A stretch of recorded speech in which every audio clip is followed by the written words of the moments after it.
What's going on, y'all? It's your boy J.H. Gibbons here. Number we'll see. Welcome to another episode of the Achromous Podcast, episode 99. What a very, very special number. We are one episode away from 100. That is unbelievable, folks. That is almost 100 straight weeks of gems. That's incredible. So I hope you guys have been able to use these gems, put them in action into your life, and of course give us feedback from what's been going on. If you're listening to us, it means that you are listening on either Apple Podcasts, Google Podcasts, or Spotify. If you're watching our beautiful faces this evening, it can only mean one thing. It means that you're watching on YouTube, and I need you to do these three things for me before you do anything else. Hit that like button, hit that subscribe button, hit that notification bell, so the next time that you hop on YouTube and you're scrolling down your feed and you're looking for an episode to help you get a little bit further in life, this episode will be one of the first ones you see, and most of all, we'll see. It is free to do so. It's not costing you a thing. And we have 99 reasons consecutively as to why you should do so. And I'm going to add one more to that I like to do. Absolutely. Would you mind sharing that as well? Each one teach one is our motto here because we believe each and every single one of you matter. So if you could do that, we really appreciate it. Again, very simple, liking the content, turning on your notification bell, subscribing to it, and sharing it. This is how you help us grow because we're helping you grow. That's all we're doing, man. That's all we're trying to do, right? 99 straight episodes, not one week miss. I mean, starting this way back in the day now, right? Because it's been a little while. Yeah. We honestly never saw this coming. We knew that we would just keep going, we'd keep growing and building, but to actually be here now, it's a strange feeling, man. But I'm so proud from the growth that we've had and where we've come, and I'm proud for anyone who's been able to follow us or listen to us at any single given time of the day or week. We truly appreciate it. What a week it has been. We'll see. Last week, I know in episode 98, we covered the importance of conversation. And one of the things I noticed, especially when sharing a lot of the videos that we put out throughout all of these past couple of years here, I think this one hits the nail on the head with what we're doing, right? I mean, this is a podcast, it's a medium for you to be able to hear stories and listen to whatever else is going on in people's lives. And of course, a lot of this stems from just having conversations, right? Whether you're having conversations with your friends, your relatives, your families, or an audience, I think the importance of being able to get different perspectives in life and of others' lives are very important, even the ones that we may not agree with. I think it's important that those conversations are had, because from those conversations we can learn so much about ourselves and each other.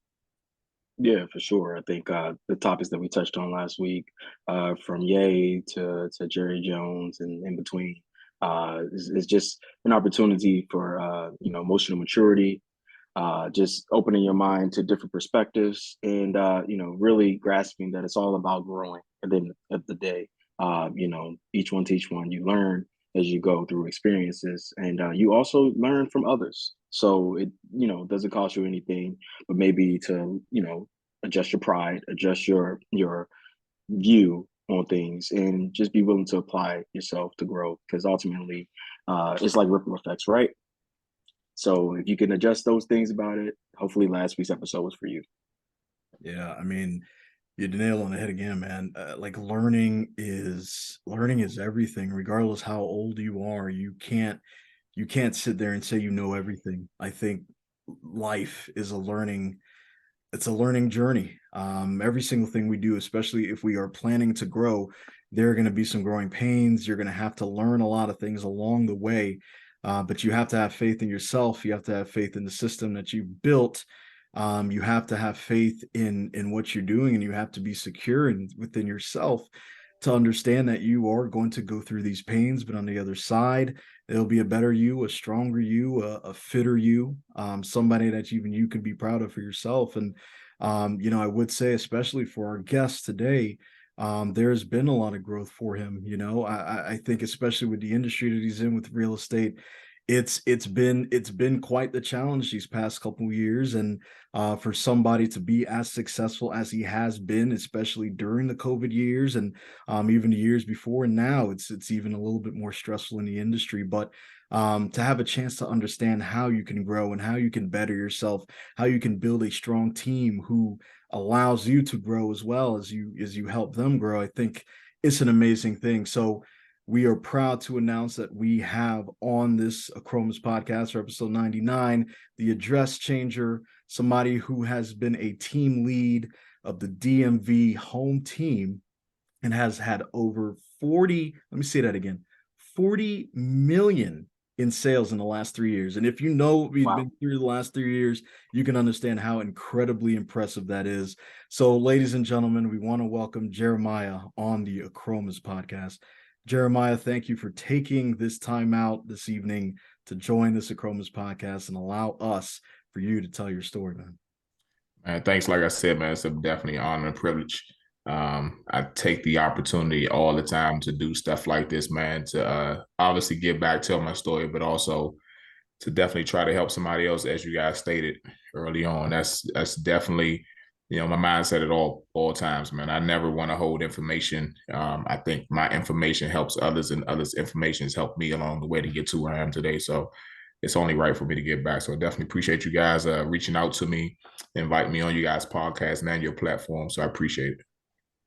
100%, man. And you mentioned your story, right? I think that's one of the most important things about these episodes that we do, is for you to be able to tell your story. And we all have an origin story. So we want to learn a little bit more about Jeremiah the man. What really got you into where you are now? I know we're gonna touch on that industry a bit, but we wanted to understand exactly why you believe that this was something that you were passionate about.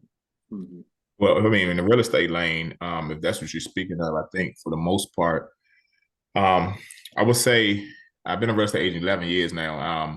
I really didn't know, where I would land. I had a CDL at the age of 21. So I was a truck driver from around 21 up until probably about 4 years ago. I was a dual agent where I was, obviously that means you work in a 9 to 5 and as well as doing real estate part-time.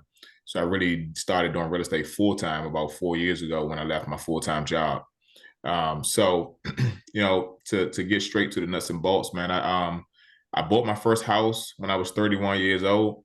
And, the intrigueness about purchasing a home and understanding financial literacy and wealth, it intrigued me, one, to not only be one of the first homeowners in my family, my immediate family, but also being able to educate others of what homeownership could do for you and your family. And so as I, started building equity in my own home and understanding how I can leverage that, it started making me realize that, damn, I can really go into this thing and show others how to do the same thing. And then I got my license.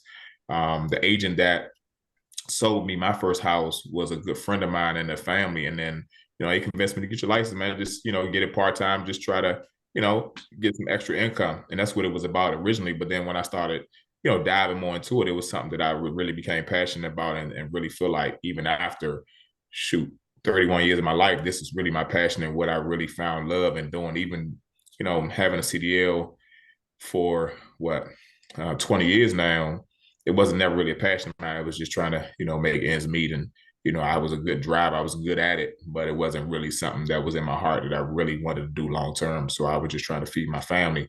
But real estate was really my passion. And in the back of my mind with that, entrepreneurship played a big role because at the end of the day, going into a 9 to 5, knowing your self-intelligence, self-awareness, knowing that, reporting to a job where you wasn't valued, things of that nature kind of played a huge part in me trying to really hone in on, what I was strong in, what I wanted to do with my life in regards to working for myself. So that really is the foundation of how I got here. Now, obviously, there are some other intricate parts that played a part into my success, but as far as how I got into the business and why I got into it, that's pretty much straightforward where it came from. That's, I mean, every time we hop on this podcast, there's always statements that either we may say or we hear others say, and the one where you mentioned that you were working a 9 to 5 and then trying to balance a passion on the side. I mean, that's literally one of the episodes we had. So it's always crazy to see the parallels that a lot of us all have. And I think that can go to our community as well to say, hey, there are other people out here who are doing the same thing that you are trying to do. You're trying to have that balance, but you're trying to invest a little bit more time into your passion versus what you're just going to do to get paid. And I think it's important for people to understand that, man, at some point you just got to take that leap. And when you take that leap and you feel it's right, you dive right in, right? There's no hesitation. So to that point, I'd want to say, when you decided that, using the CDL that you were able to receive and being a driver for as long as you were, knowing that it wasn't your passion, what was that one day or that one thing that in your mind told you, I need to move out of this. I need to move on. I truly believe what I want to do, but now is the time that I have to move on. Yeah, I think, to be honest, I should have left my job probably about 3 years prior to me leaving. Mm. And the reality of it is that I was, it was some level of fear there, as a man, and what's been embedded into us, for generations about being providers and taking care of your family, and you got to, put everything on your back. That was, I was that, for my family for many, many years, and not even my, my wife or my children, but even my brothers and sisters and things of that nature. I kind of set a mindset for everybody around me. Like everybody knows me as they call me Jamaican. I didn't work 3, 4, 5 jobs at a time. Like I was always grinding. If one thing I could say that my dad instilled in me was, to work hard, man. That's what I've been doing even down to when I was a teenager. When it was snowing outside, I was one of those kids outside shoveling people's snow, to make, money to buy shoes, clothes, and provide for myself. So, my dad taught me that at a young age. So I think, jumping out there as a Black man in society where it's not in our favor to be successful in business in a lot of ways. And so, being on a job in the government, we're kind of, I ain't gonna say brainwashed, but it's one of those things where when you have a check coming in every 2 weeks, and you have sustainability, you got a check coming in, and it sustains you, but it's a cap on that. Like, it's limitations, but so far you can go. That's why when they list a job, they tell you what the minimum salary is and what the cap is. You got to apply for and hold another job in order to reach to another plateau. And then even that one is still another cap. And so for me, I wanted to be able to put myself in a position where I can make as much money as I would like. It's all on me about how many hours I want to put in, how hard I want to go. And so I would say the moment that I felt like my salary in real estate, what I was making as an entrepreneur, once it got somewhere close to what I was making on my job, I felt comfortable enough to, put a resignation letter in and get out of there. And so, when I left the government, I was probably making about 80,000 before overtime, some close to 100 grand when once I put a little time in through overtime and things of that nature. But once I sold, I would say probably about between 8 to 12 homes a year. Once I got to that stage, like you knocking at the door, making hundreds of thousands of dollars. And I did that part-time. So it said, listen, if I can do this part-time, then I know what I can do if I put my full effort into real estate and take it, full steam ahead. And then that's what happened. So I ended up going from doing 1s and 2 and 3 and 4 transactions a year. It's turned into 10 to 15 and turned 10 to 15 to 40 in 1 year. And so that's how I, monopolized the real estate industry, to being able to build upon, what I started in the part-time realm. Wow. Yeah. Yeah. I mean, it's incredible to always see that journey. And then, knowing exactly what your passion is and what your purpose is, it makes everything so much easier, right? The hard things that you probably had to do for something that you weren't passionate about, you may tend to complain or look at it in such a negative way, but you're probably working twice as hard now, but you're having twice as much fun. Absolutely. Yeah. So I think that's something that our community would want to hear, to say, look, if there is something that you are passionate about, it may take some time to get there. You have to do what you have to do to get there. But once you're there and you're setting yourself up for not just yourself, but for your family and the generations to come, it's worth so much more, especially with that hard work that you're going to be putting in. Yeah, that's absolutely true. I think for me, so my mother passed away when I was 6 years old. I think that played a huge part in a transition as far as my mind state in regards to my kids and my wife, and how I wanted to leave a legacy. And obviously I think it affected me in regards to how I related to women and different relationships. So I tell people all the time, and a good friend of mine, I don't know if you guys know BJ Page, but a good friend of mine, BJ Page, one of his famous statements, which is, cliche, it says your network is your net worth. And so I pride myself in relationships, meeting people, having conversations like this, because at the end of the day, I support Black businesses. I support people doing the things that I'm doing. And I feel like at the end of the day, we have to do that in order for us to get back. And one, to make sure that each one of our businesses are sustainable. If we don't support each other, it's hard to us to sustain where we are right now. And especially with the economy going up and down and the dollar becoming less than what it is, we got to be educated, man. And I pride myself, especially in real estate. Like, again, yeah, we make a lot of money doing real estate. However, I think once I shifted from making the money, like, it's about education. Like, even every client that I get, I make sure they understand what they're doing. What do you understand what you're signing your name on? What this can do for your family? Most of my clients don't even have an idea that they can be a homeowner. So, when you show them the way and understand it, next thing you know, these clients buying 2 and 3 houses from that first home, and which I did. Like, it was the same process I went through. I ain't know nothing about buying no house. I wanted to buy a house. In my mind, I ain't know what to do, how to do. I just reached out to somebody, and they said, "Look, you got to do this, do that," and I did it. And once I seen that I was able to do it, I done bought 2 or 3 homes since then, and I've been an agent, sold thousands of homes, and now look at me. So, but yeah, man, it's just really, like I said, I appreciate the platform, because at the end of the day, it's about education. I mean, we have to educate, and that's where it all starts. If you only can do better if you know better. It's just simple. 100%. Very true. Very true. I wanted to ask a question about the adversity aspect of it. I know you mentioned as you were making that transition, and in some cases, as we know, we want to make sure the audience don't get the perception of, like, it's just you're from A to B and it's just easy process, because we sure it wasn't. Yeah. Obviously, the discipline is we can sense, and we know it's on display, is there. It's a certain mentality that you must have, a certain aspect of how you apply and execute. For you, when you are faced with those moments of adversity, how have you approached it that has ultimately allowed you to grow and learn to be able to share those lessons with others? Yeah, I think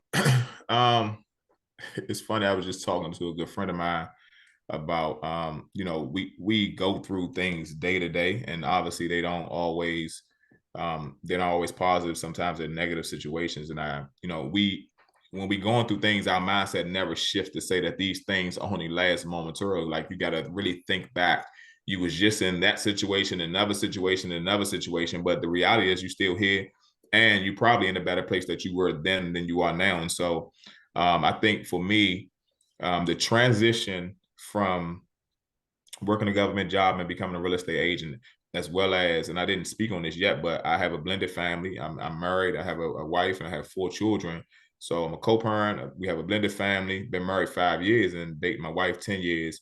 A lot of my adversity come with sacrificing time with my family. And obviously, it's a trade-off sometimes when it comes to you building legacy and starting, your industry in regards to home ownership as well as entrepreneurship. Those things cost me some time with my kids, cost me some time with my wife. But we also understand the goal, and those just come from communication and setting a plan in place. And so that's one of the adversity I face. I still face that today. I like even open up this restaurant. Real estate, I was always extremely busy. But now, this is a whole nother lane that I had no experience in, that I jumped out there and did. One of the reasons why I wanted to open up a restaurant called Fresh Green was, obviously in the communities that we grew up in, Washington, D.C., DMV area, and PG County, there's no, healthy options for us in most cases. Like, we got to go downtown DC, or we got to go out, suburban areas, College Park, Bowie, a little further out in order to get, what we need to get to sustain health. And so that in itself, I battle with that, over the time. When I met my wife, she was vegan. So that was something that, kind of was instrumental in it. Fell right in our lap to be able to something that, we teach our kids to try to eat healthy. We juice now. No, and obviously, healthy eating is long lasting in regards to trying to keep us alive longer. And so, we used to eat out all the time. We don't eat out as much. So some of those things are difficult, but they're not at the same time, So I think I don't know how transparent we gonna be on this on the podcast, but Floor is yours, man. Floor is yours. Hey, it's the floor is yours. Yeah. no, I mean, obviously as a Black man and you start to make a little money, you start to putting yourself in some situations I've been through, marriage situations, things of that nature. And so I had a lot of different adversities, whether it be in the job situation, transferring from one job into entrepreneurship, whether it be, the relationship standpoint, being married, not having a book or understanding of what a husband looked like, and trying to figure out fatherhood as well. Just, having 4 children, all of them, just different. Kids are different. You think you can raise them all the same, but you can't. And so just, and having to do that and business, family, business, it's just a lot. And so day to day, we get anxiety, we get stress, and we deal with, a lot of different things. Even times where I have to go through therapy. I got a therapist. I want people, especially Black men, we need to know how important that is. Like, we've been accustomed to holding a lot of stuff inside, emotions and things of that nature. So you got to release that stuff. That helps me a lot, when I get bogged down and get overwhelmed, because it is overwhelming. Like you said, it's not easy. It might seem like peaches and cream. No, it's definitely has been a tough road to get where I am. But I also know that my journey and getting here prepared me to get to this point, to get better understanding of where to go to when I get anxiety. What do I do when I get stressed out? Learning how to meditate, learning how to go exercise and things of that nature to let off some steam. So I do a lot of different things to suppress those things now versus holding that stuff in without, having a voice. So I now know that I can, voice my emotions and feelings to my wife. So it's a whole, we can, go into a whole lot of different things, but definitely that question, goes back to, a lot of adversity that I've dealt with, like I said, whether it be, family, the business itself, manhood, so yeah, definitely. Excellent question. Yeah, I mean, a lot of what I heard in there was healthy habits. I think you've established a set of healthy habits that you've now, initially, of course, it was a lot difficult because you're changing your lifestyle a bit to be able to fit the fit lifestyle that you're trying to achieve, especially with something like Fresh Green. Yeah. It's you're wanting to make sure that your community is a lot healthier. So you also have to look the part. And you also have to eat the part. You have to consume the right food and also, the right content, right? All of that matters. It makes you a healthy human being. So, talking about meditation and therapy and taking some time out for yourself and also having that support system of your family, I think it's huge, especially in our community. I think it's something that's at the times with the media, they take it a different realm and they go and run with something else. But I think it's important to hear that a foundation is one of the things that helps you to literally build a home from what you've built from the bottom. So that's very commendable. Yeah. And, I saw, like, one of the things that really popped out to me is that 40 million in sales over the past 3 years, knowing that we're kind of still in a pandemic, So I thought that was really incredible. And I'd love to hear about that story and how you've been able to not only weather the storm, but I know, there were tariffs on Canadian lumber. So a lot more people are being a little bit more spend conscious and spend happy these days. So I really want to understand how you were able to not only weather that storm, but to be able to build such an amass of money at that particular time. Yeah, I really think it's about the foundation, man. Back to foundation. I think I started this 10 years ago, and even when I have I have a team of agents now and under me, and as well as my, a lot of folks in my brokerage look up to me, but some of them really don't understand that, they think that when they get their license that these clients are just going to fall in their lap and it's just going to, turn over so fast. And so just give you an example, in most cases. So if you're doing real estate the right way, and when I say the right way, that means once you get your license and you understand follow-up, one, consistency, because those are two go hand in hand. You get a client today, you sell them a house today, they want to hear from you. They need to hear from you often, because it's 50,000 real estate agents just in PG County alone. Wow. So very quickly, you can have a client today, and that client can be with another agent 6 months from now, right after you sold them a house, and they can get another agent to sell their house just because they haven't heard from Jeremiah in umpteenth months. And so for me, consistency and follow-up, which was set in me early to the point where almost every client that I've sold to from the beginning up until now, they've repeated. They were repeated clients, because this business is a referral-based business as well as repeated client-based business if you're consistent in doing what you're supposed to do. So, that's one. And then farming is critical. You got to figure out what works for you. There's so many ways that you can market yourself. You got social media, which is hot right now. Most realtors is on social media. You got traditional, where people door knock, people pass out flyers, people do mailings, so many different things. But I've always did a lot of those different things, which allowed me to build my foundation to the point now where a lot of my business is referral. So I don't necessarily have to go out and go get business. Most of the business comes to me at this point, but I never feel like I can't go back and knock on someone's door. I talk about real estate almost every day, no matter whether I'm in Fresh Green, walking down the street, in a CVS, no matter where I am. Most of the time, depending on what I'm wearing, most of the time it's either I'm wearing Fresh Green or I have some real estate attire on, and it sparks up a conversation, and I, start talking about real estate.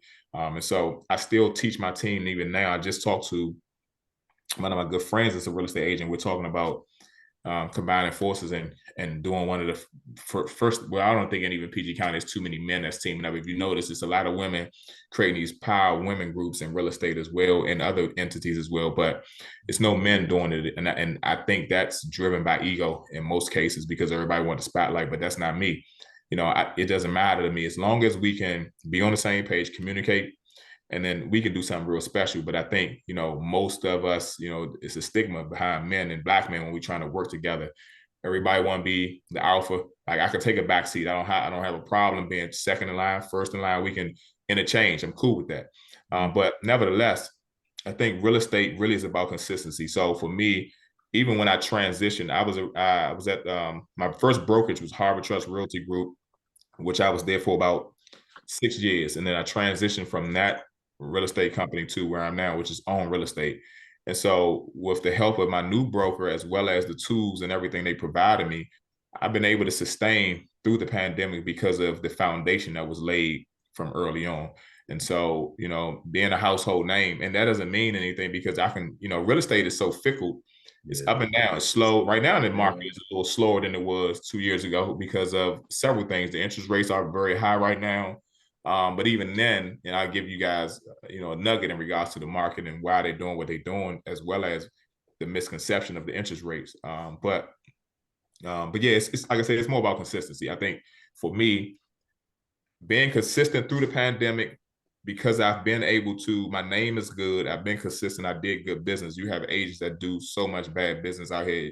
You can't even imagine how many calls, how many clients that call me and say, I had an agent 2 months ago. They're trying to force me to buy this. They're trying to force me to do this and put an offer on something I don't want, taking me to see houses I don't want to see. It's just they're doing a disservice. And so at the end of the day, you do 1 or 2 or 3 of them, the word starts to spread around about you as a bad agent. And then it's too many agents out here. You can't even afford to do that. And so this year, and it's not even in my 40 million, but I'm at, because of the market slowing in this year, but I'm already close to 15 million this year as well. So, it's definitely, honor to be able to serve our community in different ways. So yeah, that's been my journey in regards to how I've been able to do it. But, and it seems simple. It can be simple if you really write it down. I'm going to be consistent, put a system in place. I don't do it now because of different things I have going on, but I used to get up every morning at 5 a.m. I work out from 5 to 6, 6 a.m. in front of the computer. I'm locking in on my clientele, what I'm going to do today, who I'm going to call, how many calls I'm going to make, who I'm going to contact, get my paperwork in order, any contracts I need to catch up on, and then I'm hitting the street. And so once you get a plan and a system in place and you work that system, I guarantee you a year and 2 years, most people don't have the patience to wait, though they want it to happen like that. You wait 2 and 3 years, that business is going to be nonstop. It's going to be an overflow. And that's what happened for me in 3 years ago. That overflow started to come in from the work that I did prior to the pandemic, and it just took off. Wow. And I know you mentioned a nugget that you had, especially when it came to interest rates. And of course, you want to go right to the source, somebody who's in the street, somebody who's doing this for a living. Tell us a little bit about that. You know, we love gems, we love nuggets, and we want our community to consume that as much as possible. So we'd love to hear a little bit about that. Yep, absolutely.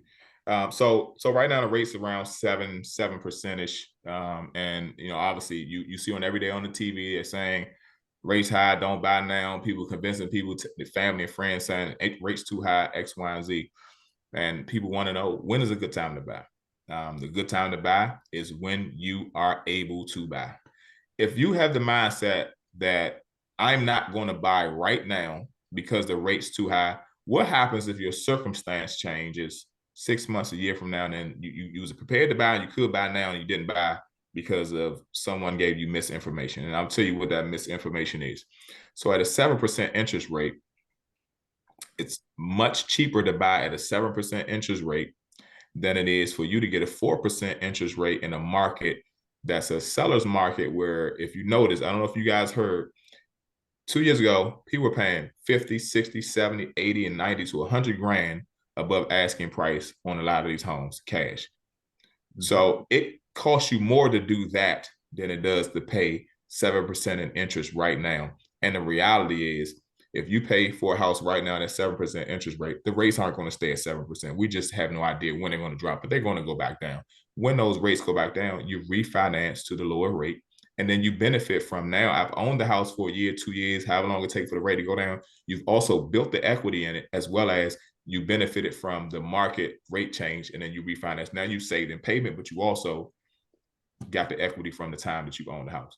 So that, to me, when you start to look at the numbers, it's a misconception that the rate's too high. Yes, the rates are high. It's a given. However, it's going to cost you more. When it transitions back to a seller's market, now you're in a competitive market where you got 5 to 10 people bidding on the same house and running the price up. Versus right now, it's a buyer's market. You got the pick of the litter. You can get all the closing costs paid. You got all these down payment assistance programs. I literally just sold a house in DC where my client bought $100 to closing. If this was a year ago, would have never happened. Even if you was getting your down payment paid, that closing cost, that seller isn't paying. That seller wants you to pay all your closing costs. So people don't understand, like, out of pocket, you're gonna pay more now. I mean, you're gonna pay more even if the rates were lower than you would now. So it's like it's just about education, man. That's really what it boiled down to. Yeah. Wow. That is good information. By chance, have you considered, if you don't already, like maybe putting a book together, a guide or something of this nature? Or I mean, that could be in the works. I don't want to, spoil that for anyone. But from the sounds of it, I feel as though that's very, very helpful information, especially for those who are, interested in home buying, or just general fear. Because a lot of times, folks would rather kind of, like you said, hiding their pride, if you will, and kind of refrain from asking those questions. So, as an alternative, is that something that you've considered? I have. The problem in it for me is I've been stupid busy. Like and it's really no excuse for it. I have to really, because it just speaks to who I am in regards to me educating, and that's the lane. You have to create material in order to, I don't have to speak it. It can be in a book, you know what I'm saying? So I can't be at multiple places at one time, so somebody can go in and purchase that information from me. But yeah, you're absolutely right. Definitely have thought about it so many times. I definitely, and because you mentioned, I'm going to jump on it. Like, I really got to set aside time, and it's really not, it shouldn't even take long. I mean, it's not like I'm about to write a 100-page book. So, because first-time home buyers and being a first-time homeowner, it's not a lot. It's not a lot of information. I'm going to get straight to the point and make it as simple as possible. So it shouldn't be, a long time to create something like that. But definitely, you just sparked something that interests in me to get back to. That's to the roots, man, foundation and teaching. So definitely appreciate that for sure. Yeah, for sure. Absolutely. We'll be first in line. I'll tell you right now. Oh, absolutely. Yeah. You guys own home? You guys own your homes?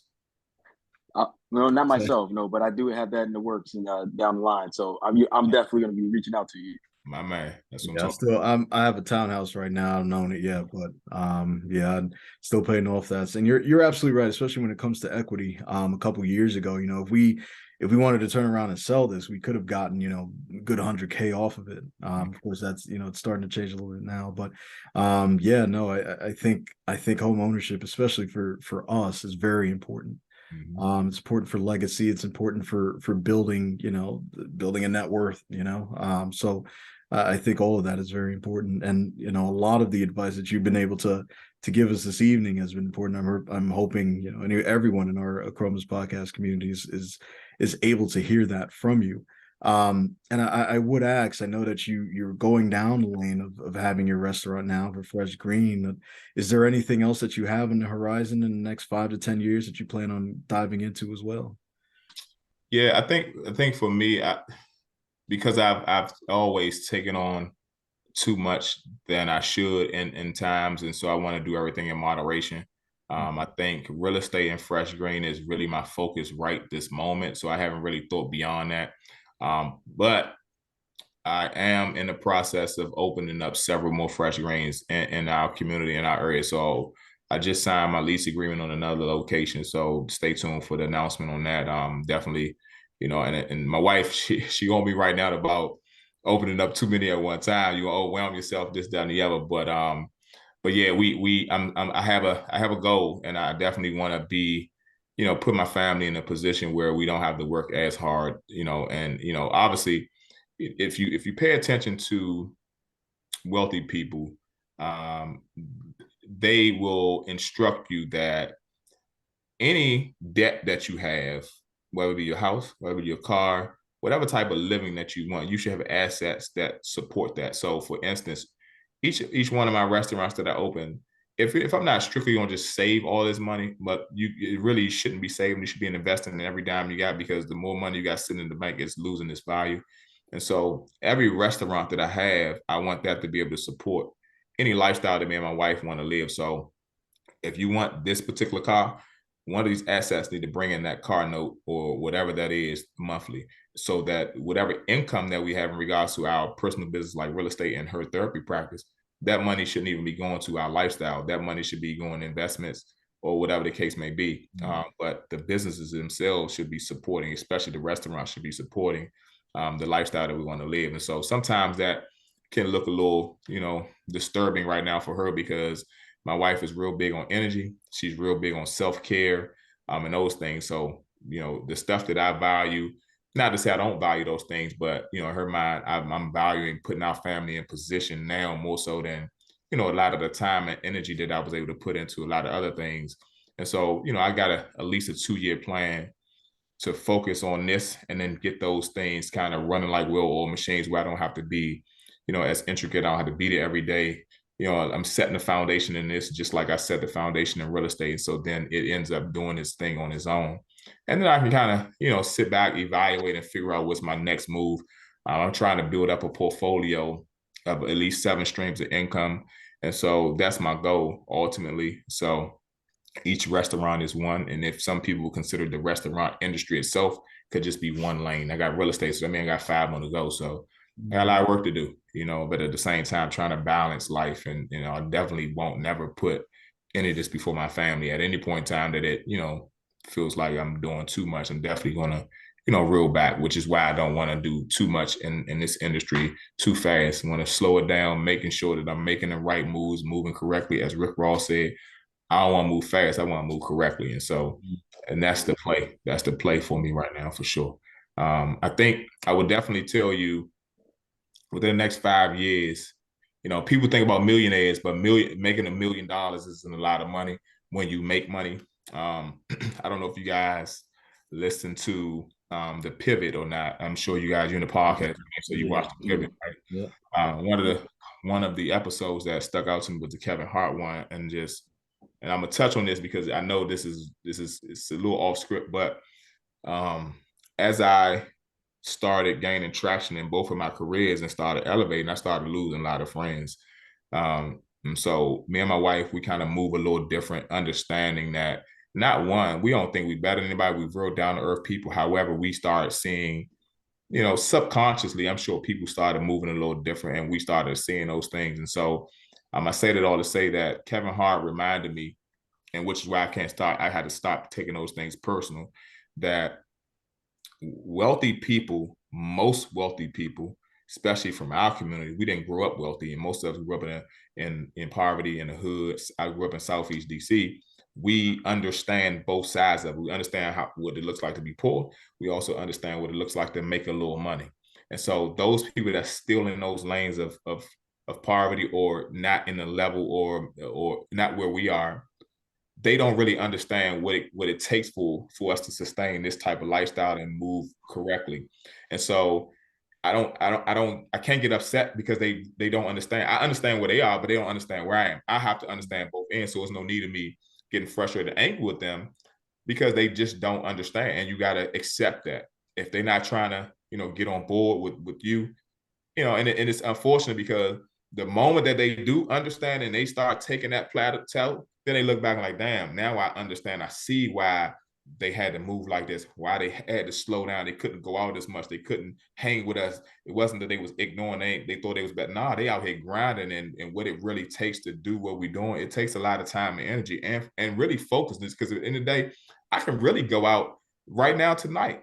But realistically, I know I gotta get up at 6 a.m. and I gotta start this thing all over. And so mentally, I can't even, I can't fathom of what I'm gonna be able to do when tomorrow comes. Like, how much energy I'm gonna have. I didn't even expect to walk in the door at 8:15. My mindset was like, I'm gonna get home at least an hour before this podcast so I can, digress and get myself together. I went into the store. It was extremely crowded, people in and out. It was packed, which is, I'm not complaining at all. So I had to go in there, I had to get behind the counter and go to work. And so, but again, I could have had plans tonight, but they would have changed because I had to grind. I had to be in the store and make things happen. So that's the part that most people that's not in this lane, they don't really understand the amount of work and the work ethic that you got to have in order to sustain this, man. So that's the hardest part in this, because you can find yourself alone real quickly. You know what I'm saying? Lonely sometimes, but I understand it, and I also understand I can't take everybody with me either. So whoever's going to be for me. I do have a solid core of folks that's, on the same page as me, me and my wife, and connect very well with us. No judgment free zone. Talk about any and everything, no matter what it is, and it's all love. And who does understand, and we're going to connect with you, and whoever don't, we're going to keep it pushing. And I would say that's one of the toughest things to realize, especially if you're following your purpose, right? You're chasing after it, and not everybody's having the same dreams that you are, right? So it's tough for people, especially those, if you've had a friendship that was 15, 20 years going, childhood friends that, they're still, they haven't switched that mentality that they had all those years ago, where you were seeing the world from a different space now. And now you have a family that you're trying to provide for, where they may not have that same mentality that you have. So I think it's important for anybody out there, especially if man, I need to change my circle, right? I'm looking around, I'm not where I know I should be, or where I know I'm capable of going. I have to be able to extend myself. I have to be able to reach out to get into these places where I can network, speak to people who are way smarter than I will ever be. And just to make sure that you're adding value to them too, right? Because you don't want to be a leech. You don't want to be somebody who's trying to pull somebody else down. You want to be able to bring value while other people of your new circle do the same thing. So I think it is very important to elevate. For a lot of us out here who know for sure that this is not the life that they want to be living forever, it's up to you to make that decision. You have to make that commitment, and you have to say, all right, I'm elevating myself. I'm not going back, regardless who's with me or who's against me. I know on that other side, there are going to be people who have taken the same path I've had. There are going to be people who have gone through the same heartaches, the same stuff that I've had to face. They're going to be going through that, and they know how to deal with that because they've gone through it. So now I'm allowing myself to be amongst people who think the same, right? And we're all building and all moving towards the same goal of helping others, especially when it comes to putting somebody in a home. I mean, that's huge, right? Especially for someone who's a first-time buyer, right? They started their own family, they're trying to elevate themselves. So you're allowing yourself to be that address changer, as you put it, and saying, hey, I'm going to put your heart at ease. I'm going to put your mind at ease. I'm going to give you and allow you to find a place that you would be able to stay with you and yourself and your family. You can build off of that. So no, I think it's really important. I think it's very vital. We'll see. What are your thoughts on that, man? No, I agree wholeheartedly. I believe, it's a natural order of things, where you even like hell, we've experienced it too with what we're doing now, right? Where Absolutely. we've definitely known each other for so long, man. But we've definitely when you have a vision, and you have a tunnel vision, you're focused on that, and you commit yourself to your goals and pursuing your aspirations, and you're actually applying a process that's going to lead to that success. You do lose people along the way, and it's not, there's no harm in that being a part of the process, because as you grow and you change, those who will fall more aligned with what you're about will naturally gravitate more towards you as to them. And as you both mentioned, which I think is really awesome, like, it's a learning process, like it's a give and take relationship where you establish that bond, and camaraderie amongst those who are like-minded individuals. I feel like that's where you thrive the best, when you're able to have those sort of people around you. But before you can get to that point, you have to address the fact of where you are, prevent yourself from being stagnant, and hinting your development. It's so important that you look into that, because a lot of times we do get complacent. We can become complacent in our current level of success, or we can undermine our potential and not execute and taking the opportunities and the chances. So I feel as though, I know my takeaway a lot of from what I've heard tonight is the not just only having ambition, but setting a plan, something that you can create to be habitual for yourself, and then following it, right? Disciplining yourself, as we talk about a lot with having mantras, and as Jeremiah said, with him getting up and having that routine of getting up 5 or 6 in the morning, and then outlining your plan of the day of how you're going to accomplish this with the time you have, and just also most importantly, maximizing the better usage of the time that you do have is as best you can. I think we focus so much on tomorrow that, like, we get aside ourselves from today. So I really believe these were like excellent pinpoints of, like, understanding yourself, knowing how you operate, knowing how you can best maximize yourself, and how you can be of usage to others, and just applying yourself as best you can, and then being conscious to be aware of not overextending yourself, which I thought was awesome. Where we asked about, like, the idea of what could the next 5, 10 years present itself, and you're like, you know what, I'm taking stepping stones. This is so important that I do it this way, so that I keep on my trajectory that's for me, Yeah. and continue to build upon your success and continue to thrive. And I could commend you any more than what we've heard, and it's admirable. Very happy to be a part of to hear this and take these gems from you, because you dropped a lot of gems. So I hope you guys are paying attention. Go get a pen and paper if you're old school. Yeah. You can go to the notes section on your phone. You can pause it, go back, write down some of these gems, man, because you're learning some life lessons that you can apply and utilize today. Yeah. Yeah, take that action, man. As Wilsey said, as Jeremiah's been dropping gems. I mean, it's literally up to you. You know what I'm saying? The information is here. The reality is that you have to be the one to take that risk, to take that chance, and understand that, yeah, it might be a little bit hard at the beginning, but this is a long-term plan. This is a new lifestyle, especially those who are in fitness, right? If your goal is to become healthier, it's a lifestyle change. It's not a diet, it's not a fad, it's not a challenge. It is your lifestyle. Everything you do has to be about health. Everything you do has to be about building a foundation and being able to teach others so that they may do the same. So we all teach one, we all grow together, we all build. And I think it's important that we continue to let our audience know and let our community know that we're all in this together. Regardless where we are in the world, we're all in this together. So Jeremiah, I do want to ask, I know a lot of us have been listening now. We've heard about the importance of financial literacy. We've heard about the importance of building that foundation in order for you to create everything else that you want to, especially when it comes to creating systems and strategies that will work for you as you continue to build, right? So I do want to ask, what is that one piece of advice that you can give to this community, those who may be up and coming in the real estate game, or maybe they're in a whole different industry? What is one piece of advice that you can give them? The one thing I would say is hire a mentor. I think mentorship is very critical, especially in our space.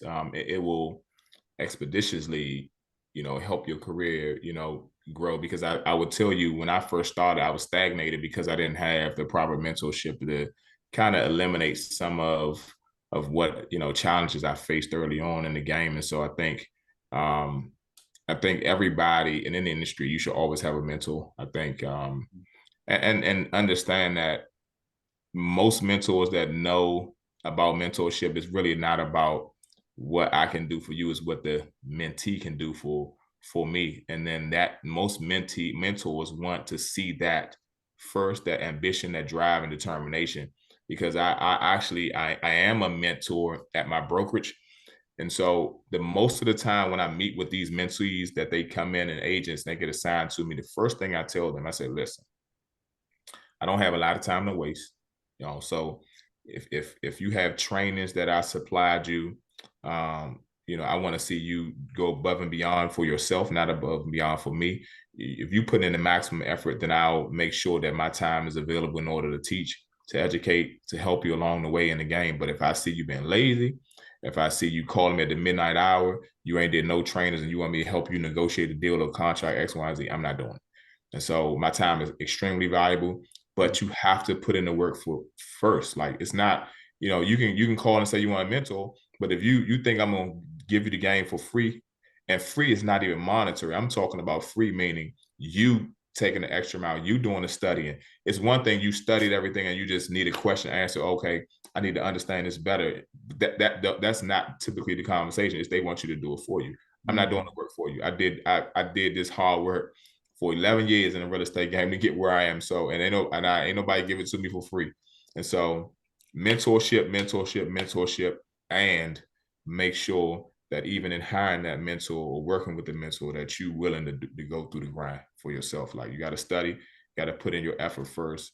Nobody's giving us, you got to go after it. And so it's not going to fall in your lap, especially not in real estate. That's great advice, man. And I 100% agree with that. Especially if you've been grinding for so long, it's important for those, as I mentioned too, right? They have to bring value, right? Regardless where you are on the ladder, you have to bring value, especially if you're looking for a mentor. It's a relationship. It's it's not somebody feeding off of somebody else. It's about building each other. So I think that's very important. And I want to also give you a chance to allow our audience to know exactly where they can find you, because I'm sure there's going to be questions about real estate, about financial literacy, about even being a mentee. So I want to give you the opportunity to let our community know exactly where they can find you. Yeah, absolutely. So obviously social media is my number one platform in order to reach me. So on Instagram, it's my name on Instagram is Jeremiah DMV Realtor. On Facebook is Jeremiah Top Producer. As well as my website is jeremiah.dmvhomeviewer.com. And so you can schedule consultations through that site as well. You can contact me via text. I don't mind giving my number out. I'm straightforward and I don't care what time of day. My wife hate when I say this, but I'm a 24-hour agent. And literally people will call and text at 10, 11, 12 o'clock at night, but I'll get to you in the morning. If I'm asleep, I can't get the call. But I don't want anybody to think that they can't contact me at any point in time. This is my grind. This is what I do, what I love to do. And so I take every opportunity to help somebody become a homeowner. So my phone number is 202-957-8332. Like I said, Instagram, Jeremiah DMV Realtor. Facebook, Jeremiah Top Producer. As well as far as Fresh Green is concerned, we're located at 32 Watkins Park Drive in Kettering, Maryland, 20774. We're right at the corner of Watkins Park Drive and Central Avenue, right next door to the CVS. So come out, support, get you a salad, man. Start that healthy eating. Let's not wait till January 1 to talk about our resolutions. Let's start now. So everything's fresh in our stores. We got cold pressed juices. We also make in-house lemonades. Every salad that we make it freshly every day. And so everything's fresh. Most of every customer comes in why they say they love our restaurant, because everything's always fresh. So, but yeah, definitely, man. I definitely appreciate you guys for what you guys are doing. No matter what level that people may see this on every podcast, if you're at 99, congratulations. To even stick in this game this long. Some people will give up, some people quit. And so I appreciate the platform, appreciate you guys reaching out to me. I don't even know how you guys found me, but I definitely appreciate it, man. And so definitely wish you all the best, and definitely, keep grinding, and I'm gonna keep supporting. If you guys need anything from me, let me know. If you got any clients, anything you need me to speak to, whatever the case may be, I'm more than welcome, brother. 100%, Jeremiah. We once again, we thank you for being on this podcast. The amount of gems that you drop. I hope anybody who's been sitting here and listening to this, that you have a notebook next to you. You're writing down all of these gems. You're writing down his number. You're writing down everything about what this man has said this afternoon, because it's impactful, it's motivational, it's inspirational, but it's also real. And I think that's something that's missing from a lot of this, especially in the space that we're in, with whether it's self-help or personal development. That real aspect is missing from it. So we appreciate the real. We appreciate you for bringing it raw, man. And we appreciate your time on the podcast. Ladies and gentlemen, if this is your first time joining us on episode 99, I want to thank you for joining us on the Achromous Podcast. If you have been here before and you still have trouble spelling our name or finding us out anywhere, I'm going to help you out once again. Achromous. You probably can't see the thing behind me. There's a glare from this light, but I'm gonna spell it. I spelled it out for you anyway. We're on Spotify, Apple Podcasts, Google Podcasts, wherever you can find a podcast. If you are watching us and you're taking these gems visually, we need you to do 3 things. If you didn't do it at the beginning of this episode, hit that like button, hit that subscribe button, hit that notification bell. The next time you're on YouTube, you'll see this episode from Jeremiah with all the gems that he's dropped tonight, and you have to be ashamed if you do not take any of them and run with it. Take that action this week. We'll see, most of all, and I cannot believe this is actually the case, but go ahead, man. Listen, I'm gonna put it to you this way. Jay-Z said he had 99 problems, but we can assure you this ain't one of them. So listen, it's free to do so. Subscribe, guys. Turn on that notification bell. Like this content, because it's the best content out here for you, because it's about the development of you, your growth. And you had so many gems dropped to you tonight, so I know you gotta appreciate it. So show us some love. Make sure to share it as well, because each one teach one is our motto, because you matter. 100%. And look, before we go, Jeremiah, I got to sit down with Will C. We got to put a day in our calendar. We got to hit up Fresh Green. Oh yeah. Period. Oh yeah. Oh, no doubt. I'm already sold, man. No, it's crazy because Byron Cage came to the restaurant yesterday, man. It was a pleasure, man. I was overwhelmed by his visit. He said he heard about us, and I didn't. Obviously, I'm hearing people calling me every day saying we're on 96.3, 104.1. And I did not pay for any advertisement, but for whatever reason, it's a big buzz about Fresh Green. And so I'm definitely appreciative of our community and all the support. So I wanted to leave by saying that definitely each and every one of you guys that did come out and support and are coming to support, I definitely appreciate it. I don't take it lightly, which is why my staff is going to greet you. We're going to have great customer service first and foremost. I'm in the store every day as the owner. I grind in the restaurant just as if I'm an employee.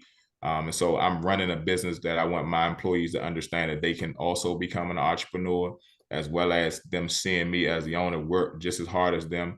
I'm not just a boss man. I'm not just the owner. I am an employee of the restaurant itself. And so I promise to continue to do good business and stewardship over what God is giving me, man. And so I thank you guys again for the platform. And I thank each and every one of you guys that's listening and the future customers that's coming through the store. So, man, I appreciate it. Much love. 100%, man. Hey, look, everyone who joined us today, we thank you. Jeremiah, we thank you for taking the time out today to join us on the Achromous Podcast. And until next Sunday, it's your boy, J.H. Givens. And I'm Will C. Peace. Peace.